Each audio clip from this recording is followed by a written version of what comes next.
घरा चढ़ के मारब बरियारी रे छूटा जी तो कैल रंगदारी रे घरा चढ़ के मारब बरियारी रे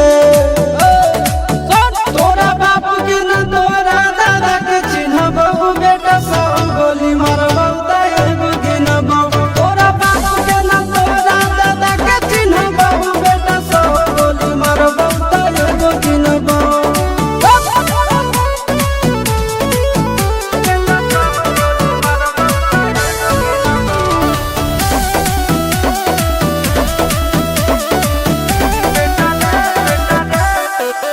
बेटा रे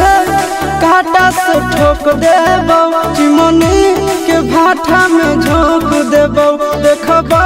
कवन बाप बचैतौ तोरा प्रशासन के गाड़ी भी रोक देबौ बेटा जी सुनो बेटा रे काटा से ठोक देबौ चिमनी के भाटा में झोंक देबौ देखबौ कवन बाप बचैतौ तोरा प्रशासन के गाड़ी भी रोक देबौ तोरा जैसन के हम खड़े खड़े गिनबौ बेटा सब गोली मारबौ एगो गिनबौ तोरा बाप के न तोरा दादा के चिन्हबौ बेटा सब गोली मारबौ एगो गिनबौ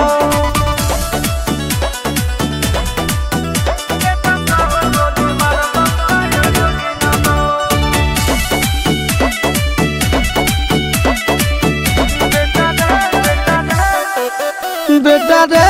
दौड़ा के बाजार में मारबौ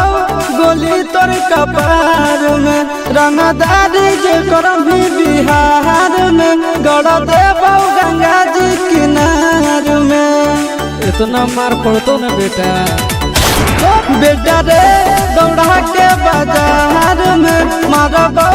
गोली तोर कपार में रंगदारी जे करम भी बिहार में गड़ देबौ गंगा जी किनार में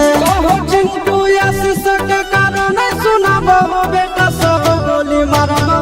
एगो गिनबौ तोरा बाप के न तोरा दादा के चिन्हबौ बेटा सब गोली मारबौ एगो गिनबौ मारत पिछुआरा लाल कर दे बेटा ध्यान से बाप इधर है।